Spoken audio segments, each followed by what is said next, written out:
आज ये मेरा छठवां वीडियो होगा क्लास 8वीं के बच्चों का हिंदी सब्जेक्ट का। तो अभी तक हम लोगों ने 2 पार्ट पढ़ चुके हैं इसके पहले के। आज हम लोग पार्ट तीसरा पढ़ेंगे जिसका नाम है अहिंसा की विजय। क्या नाम है? अहिंसा की विजय। अहिंसा का मतलब होता है बेटा,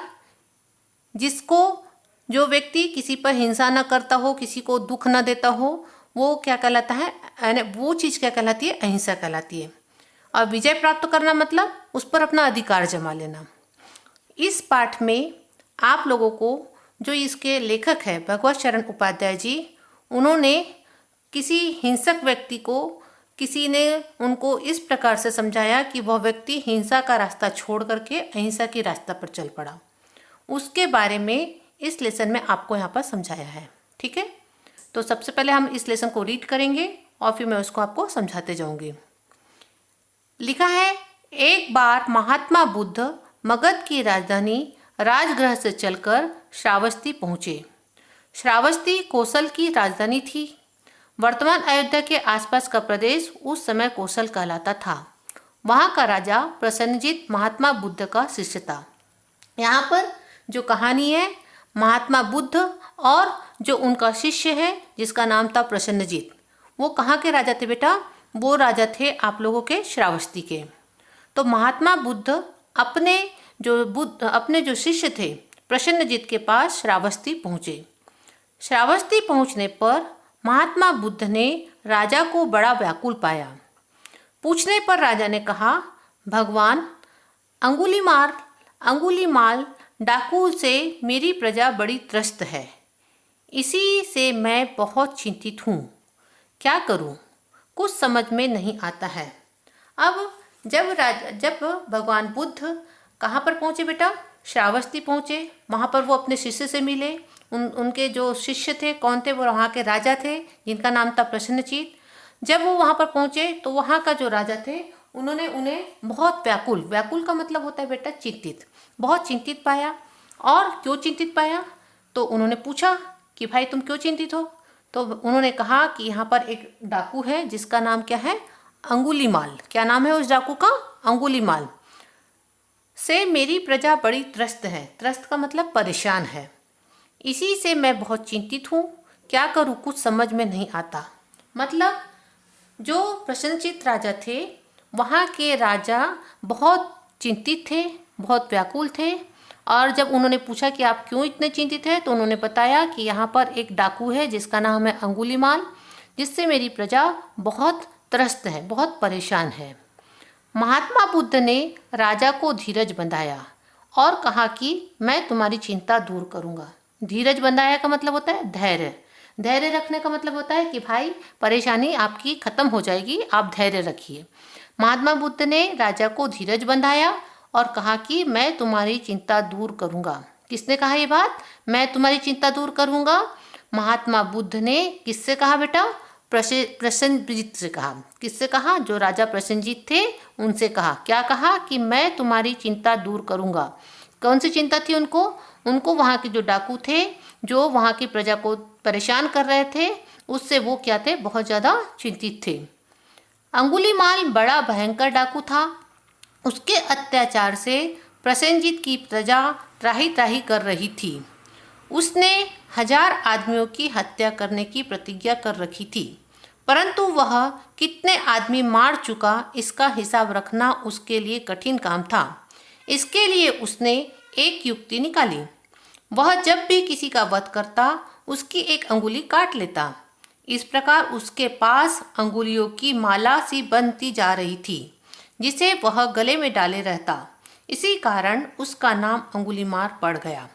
अब बेटा ये जो एक डाकू का नाम बताया, अब उस डाकू का नाम अंगुलीमाल पड़ गया था। क्यों पड़ गया था? क्योंकि वहाँ पर उनके राजा ने बताया कि वो उसने एक निर्णय लिया है कि एक प्रतिज्ञा की है कि मैं 1000 आदमियों को मारूंगा। कितने लोगों को मारूंगा? 1000 आदमियों को मारूंगा। लेकिन अब उस 1000 आदमियों की गिनती तो उसे आती नहीं थी, तो उसने क्या किया बेटा? हर व्यक्ति को मारता था और उसकी एक अंगुली काट लेता था और उस अंगुली की माला बना करके अपने गले में वो क्या कर लेता था? पहन लेता था, जिससे वो अपनी अंगुलियां गिन ले और उसके बाद उसे पता चल जाता था कि मैंने कितने व्यक्तियों को, कितने लोगों को मारा है। इसीलिए उस डाकू का नाम क्या पड़ गया था? अंगुलीमाल। क्या पड़ गया था? अंगुलीमाल। अंगुलीमाल का नाम सुनकर देश के लोग कांप उठते थे। कांप उठना का मतलब होता है बेटा डरना। कांप उठना का मतलब होता है डरना। जिधर से वो निकल जाता उधर चीख पुकार मच जाती। उसकी क्रूरता की कहानी दूर दूर के देशों में फैली हुई थी। अब वो जो डाकू था अंगुलीमाल, उसका इतना नाम फैल चुका था, इतना लोग उससे डरते थे कि जहाँ भी उसका नाम आता लोग उससे डरते थे, वहाँ पर चीख पुकार मच जाती थी। और उसकी जो क्रूरता की कहानी थी, क्रूरता क्या करता था वो कि लोगों को मारता था, उसकी एक अंगुली काटता था और उसकी माला को पहन लेता था। यानी माला बना करके, उन अंगुलियों की माला बना करके वो पहन लेता था। ये उसकी क्रूरता थी। तो इसके ये अंगुलीमाल जो डाकू था उससे लोग बहुत डर चुके थे और जिधर उधर चीख पुकार मच चुकी थी। उस राज्य में चीख पुकार मच चुकी थी। प्रसन्नजीत से विदा लेकर महात्मा बुद्ध उस जंगल की ओर चल पड़े जिससे अंगुलीमाल रहता था। जहां से जंगल शुरू होता था वहां राजा की ओर से पहरेदार तैनात था, जो उधर जाने वालों को सावधान कर देता था और उन्हें रोक देता था। महात्मा बुद्ध भी उस ओर चले तो पहरेदार उनके पास पहुंचा। अब चूंकि प्रसन्नजीत राजा ने जहां से जंगल शुरू होता था वहां अपने पहरेदार खड़े कर देते। पहरेदार का मतलब होता है सिपाही खड़े रखे थे, ताकि वहां से जाने वाले लोगों को सचेत कर दे कि उधर से मत जाइए, क्योंकि उधर डाकू अंगुलीमाल रहता है। तो जब राजा उस जंगल की ओर निकले तो वहां के जो पहरेदार थे उन्होंने, राजा जंगल की ओर निकले, जब महात्मा बुद्ध उस जंगल की ओर निकले तो वहां के जो पहरेदार थे उन्होंने महात्मा बुद्ध को रोका और बताया कि भाई कि आप इधर से मत जाइए। क्यों मत जाइए? क्योंकि वहां पर डाकू अंगुलीमाल रहता है। अब उसके बाद उन्होंने बताया कि वह जानता था कि बुद्ध जैसे, अब वो जो सिपाही थे वो जानते थे कि बुद्ध जैसे महात्मा का कोई कुछ बिगाड़ नहीं सकता, परंतु वह अपना कर्तव्य समझकर बुद्ध के चरण पकड़कर बोला, महाराज उधर भयंकर डाकू अंगुलीमाल रहता है, उससे प्राणों को खतरा है, कृपया उधर न जाए। जो पहरेदार थे उन्होंने महात्मा बुद्ध को देखा, उन्हें रोका और उन्हें कहा कि भाई कि महाराज आप उधर से मत जाइए, क्योंकि वहाँ पर डाकू अंगुलीमाल रहता है। उसे ये भी मालूम था कि वो अंगुलीमाल इस महात्मा का कुछ बिगाड़ नहीं सकता, फिर भी उन्होंने उनको उधर जाने से रोका। महात्मा बुद्ध हंसे और उन्होंने पहरेदार के सिर पर हाथ फेरते हुए कहा, मेरे लिए किसी प्रकार की चिंता न करो। फिर वे आगे बढ़ गए। जब पहरेदार ने उनको कहा कि भाई महात्मा जी आप उधर से मत जाइए, तो महात्मा जी ने उसके सिर पर, पहरेदार के सिर पर हाथ फेरा और बोला कि आप मेरी चिंता ना करें। और इस प्रकार कह करके वो क्या हुआ बेटा, आगे बढ़ गए। ठीक है, यहाँ तक सबको समझ में आया। दोपहर का समय था, चारों ओर पेड़ों ने छाया कर रखी थी। जंगल की राह चलना आसान नहीं होता। महात्मा बुद्ध भी कुछ थके थके से लगे रहे थे, पर वे रुके नहीं, आगे बढ़ते गए। उनका हृदय संसार के कष्टों को देखकर दुखी था, परंतु अपने ज्ञान से उनके मुख पर सदैव मुस्कान रहती थी और ललाट सदा चमकता रहता था। अब जो महात्मा थे जंगल की ओर निकल पड़े। दोपहर का समय था, चारों ओर पेड़ों की छाया पर तो थी, पर जंगल का रास्ता इतना आसान नहीं था। महात्मा बुद्ध फिर भी थके थके से तो हो गए थे, लेकिन वो रुके नहीं। लेकिन उनके दिमाग में यही चल रहा था कि लोगों को कितना कष्ट है। अपने ज्ञान से उनके मुख पर सदैव मुस्कान रहती थी, लेकिन उनमें इतना आत्मज्ञान था कि वे हमेशा मुस्कुराते रहते थे, दुखी होते थे, लेकिन मुस्कुराहट थी और ललाट सदा चमकता रहता था। ललाट का मतलब होता है मस्तिष्क। जब किसी को बहुत ज़्यादा ज्ञान प्राप्ति हो जाती है, जब कोई आत्मज्ञानी हो जाता है, तो उनके चेहरे पर एक अलग सी आभा दिखाई देती है, एक चमक दिखाई देती है। तो वैसी ही चमक किसके चेहरे पर थी? महात्मा बुद्ध के चेहरे पर थी। आदमी आदमी को क्यों मारता है? मारता क्यों है? जीव जीव को देखकर प्रसन्न क्यों नहीं होता? इन्हीं बातों पर विचार करते हुए महात्मा बुद्ध जंगल की राह बढ़े जा रहे थे कि अचानक उन्हें कोई कठोर और भारी आवाज सुनाई दी, ठहर जा। बेटा ये जो आपका पैराग्राफ है, ये जो आपका ये है, इसको आपको व्याख्या करनी है। ये आपकी व्याख्या करनी है, इसीलिए इस पर विशेष रूप से इसको पैराग्राफ को देखेंगे। क्या लिखा है? आदमी आदमी को क्यों मारता है? आदमी आदमी को मारता क्यों है? जीव जीव को देखकर प्रसन्न क्यों नहीं होता? इन्हीं बातों पर विचार करते हुए महात्मा बुद्ध जंगल की राह बढ़े जा रहे थे कि अचानक उन्हें कोई कठोर और भारी आवाज सुनाई दी। ठहर जा। इसकी व्याख्या करेंगे हम लोग। तो इसकी व्याख्या इस प्रकार से करेंगे। संदर्भ, इसका व्याख्या करने के पहले इसको संदर्भ लिखना होता है। तो संदर्भ में लिखेंगे, प्रस्तुत पंक्तियां हमारी पाठ्य पुस्तक सुगम भारती भाग 8 के पाठ 3 अहिंसा की विजय से ली गई है। समझ में आया सबको मालूम है इस प्रकार से संदर्भ लिखा जाता है। क्या लिखा है संदर्भ? प्रस्तुत पंक्तियां हमारी पाठ्य पुस्तक सुगम भारती भाग 8 के पाठ 3 अहिंसा की विजय से ली गई है। क्लियर? इसके लेखक श्री भगवत शरण उपाध्याय जी है। ठीक है, यहाँ तक सबको समझ में आया? इसके बाद इसका प्रसंग लिखेंगे। प्रस्तुत पंक्तियों में लेखक ने हिंसा के प्रति महात्मा बुद्ध के विचारों पर प्रकाश डाला है। यानी लेखक के ने महात्मा बुद्ध के हिंसा के प्रति क्या विचार थे उस पर यहाँ पर लेखक ने बताया है। क्लियर? यहाँ तक समझ में आया? क्या लिखा है मैंने? प्रस्तुत पंक्तियों में लेखक ने हिंसा के प्रति महात्मा बुद्ध के विचारों पर प्रकाश डाला है। क्लियर? यहाँ तक सबको समझ में आया? व्याख्या। प्रस्तुत पंक्तियों में लेखक कहते हैं कि महात्मा बुद्ध को अंगुलीमाल डाकू के अत्याचारों को सुनकर बहुत चिंता हुई।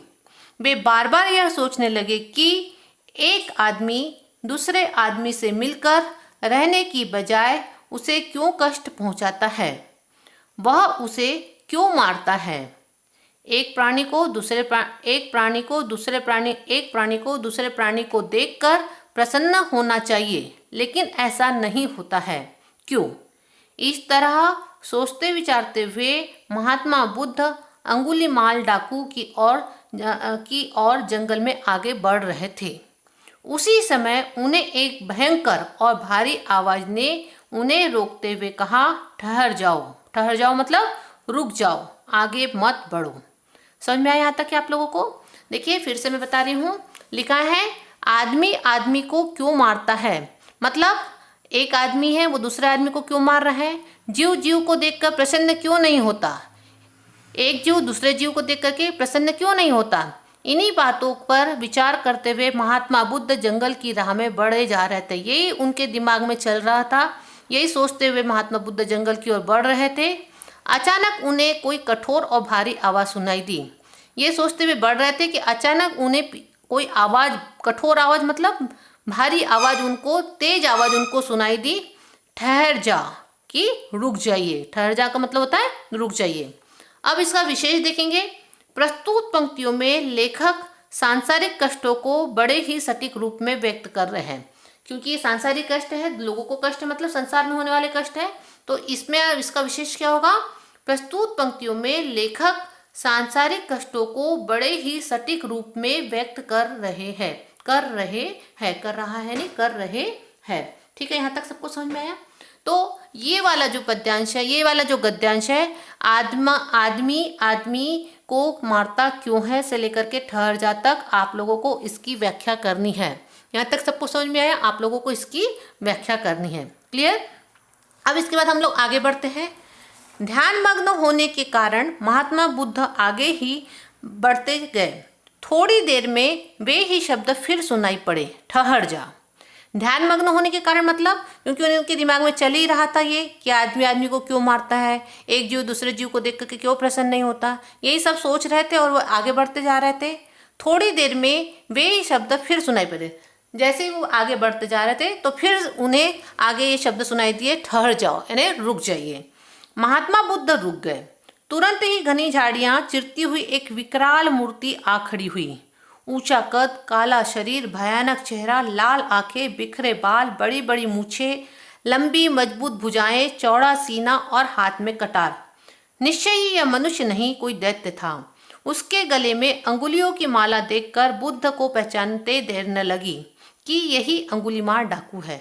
अब यहाँ पर अंगुलीमार डाकू का चरित्र चित्रण किया है कि किस प्रकार का अंगुलीमार था। अगर कोई डाकू है तो उसके बारे में बताया है कि कैसा होगा, कि उसका ऊंचा कद था, काला शरीर था, भयानक चेहरा था, लाल आंखें थी, मतलब उसका पूरा चरित्र यानी वो आम आदमियों से थोड़ा सा हट करके था, क्योंकि वो एक डाकू था, क्योंकि वो अहिंसा पर तो उसका ध्यान ही नहीं था, वो हिंसा करता था, लोगों को मारता था।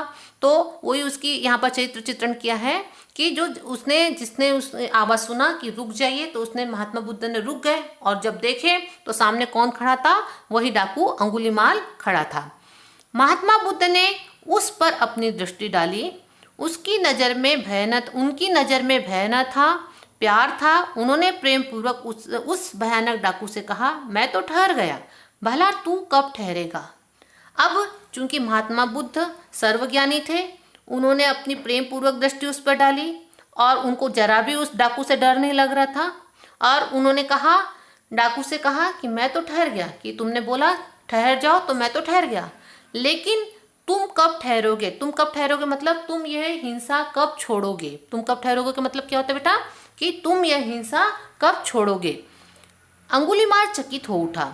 उसके सामने आने वालों की हमेशा भय से घिघी बन जाया करती थी। आज तक उसे कोई ऐसा आदमी न मिला था जिसने उससे आंखें से आंखें मिलाकर बात की हो। यह कौन है जो डरना तो दूर रहा, शांतिपूर्वक मुस्कुरा रहा है। क्योंकि अंगुलीमाल से तो सभी लोग डरते थे, तो जब अंगुलीमाल को बहुत आश्चर्य हुआ, चकित हो उठा मतलब उसे बहुत आश्चर्य हुआ। उसके सामने आने वाला हमेशा भय से घिघी बन जाती मतलब डर के मारे बोल नहीं पाते, लेकिन यह व्यक्ति कौन है जो मुझसे आंखें से आंखें मिला करके बात कर रहा है, और वो मुझसे डर नहीं रहा है बल्कि शांतिपूर्वक मुस्कुरा रहे हैं। महात्मा फिर बोले, बोल कब ठहरेगा तू। महात्मा ने फिर अंगुलीमाल से कहा कि मैं तो ठहर गया हूँ भाई, पर तुम कब ठहरोगे, यानी तुम ये हिंसा करना कब छोड़ोगे। अंगुलीमाल पर महात्मा की बातों का जादू सा असर हुआ। वह विनीत स्वर में बोला, महात्मन मैं आपकी बात नहीं समझ सका। जब अंगुलीमाल को से महात्मा ने इस तरह से बोला तो उसने बड़े प्यार से बोला कि महात्मा मैं आपकी बात को नहीं समझ सका। वृद्ध बोले, अरे जीवन में तो जन्म जन्म से मरण तक वैसे ही बहुत दुख है। तू उसे अपनी क्रूरता के कारनामों से क्यों बढ़ा रहा है। मैं तो ज्ञान प्राप्त कर बंधन से छूट गया, पर तू जो इस प्रकार मार काट का काम अभी करता जा रहा है, इससे कब छुट्टी लेगा। बोल कब ठहरेगा तू। जब डाकू ने कहा कि महात्मा मैं आपकी बातों को नहीं समझ पाया, तब बुद्ध बोले कि अरे जीवन में तो जन्म से मरण तक वैसे ही बहुत दुख है। इंसान दिन भर अपनी जिंदगी में बहुत सारे कष्टों को झेलता है, तो वही बोल रहे हैं महात्मा कि जीवन से मरण तक के तो हमारी जिंदगी में बहुत से दुख है। तू उसे अपनी क्रूरता के कारनामों से और उस दुख को तू क्रूरता करके क्यों बढ़ा रहा है। मैंने तो ज्ञान प्राप्त कर लिया है, इसलिए मैं इस बंधन से तो छूट गया हूँ, लेकिन तुम मार काट करके अपने दुख और क्यों बढ़ा रहा है। तू इससे कब छूटेगा, मतलब तू इस काम को कब छोड़ेगा। वह डाकू जिसने डर कभी न जाना था, जिससे सारी दुनिया कांपती थी, आज एक निशस्त्र महात्मा के तेज से कांप रहा था। सहसा वह बुद्ध के चरणों में गिर पड़ा और बोला, महात्मन मुझे राह दिखाए, मेरे सामने अंधेरा ही अंधेरा है। अब जब महात्मा ने उसे समझाए कि क्यों तू इतने दुखों, आपके पास वैसे ही दुख है, तू और अपनी क्रूरता करके उस दुखों को क्यों बढ़ा रहा है, तब डाकू को इस बात को समझ में आया। उसे लगा कि हाँ मैं ये गलत काम कर रहा हूँ। उसे अपने आप में एक अलग सा फील हुआ और वो बोला कि हाँ ठीक है। उसे ये लगा कि मैं सही में मैं ये गलत काम कर रहा हूँ, और उसने बुद्ध के चरणों पर वो क्या हुआ बेटा, गिर पड़ा। और उन्होंने कहा कि महात्मा मैं ये काम गलत कर रहा था, अब मुझे कुछ समझ में नहीं आ रहा है, मेरी आंखों के सामने अंधेरा ही अंधेरा है, मतलब मुझे कुछ समझ में ही नहीं आ रहा है, आप मुझे राह दिखाए। वृद्ध ने उसको शांति, दया और प्रेम का उपदेश दिया। अंगुलीमाल की आंखें खुल गई, उसके मन का अंधकार दूर हो गया। उसने अंगुलियों की माला तोड़ डाली और कटार दूर फेंक दी। जब महात्मा ने उसे समझाए तो अंगुलीमाल की आंखें खुल गई मतलब उसे समझ में आ गया। उसके मन का अंधकार दूर हो गया और जो अंधकार था, जो उसे कुछ समझ में नहीं आ रहा था, उसे समझ में आने लगा कि मैं ये जो काम कर रहा हूँ गलत कर रहा हूँ। इसीलिए उसने जो अंगुली की माला पहनी थी उसे तोड़ा और जो उसके हाथ में कटार थी उसको दूर फेंक दिया। मतलब आज से वो कोई भी हिंसा नहीं करेगा, यह उसने प्रण लिया।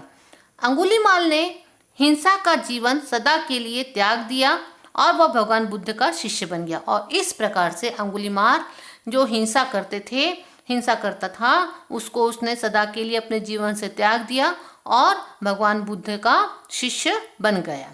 ठीक है, तो यहाँ पर एक अंगुलीमाल की डाकू की कहानी थी जो हिंसा के रास्ते से हट करके कौन सा रास्ता उसने अपना लिया बेटा? अहिंसा का रास्ता। तो ये आपका पाठ था, इसमें बहुत सारे कठिन वर्ड्स हैं, आप लोगों को इसको अच्छे से पढ़ना है और कहानी जैसे इस चीज़ को समझना है। अब इसके प्रश्नों के उत्तर मैं आगे के वीडियोज़ में आपको बताऊंगी। ठीक है, धन्यवाद।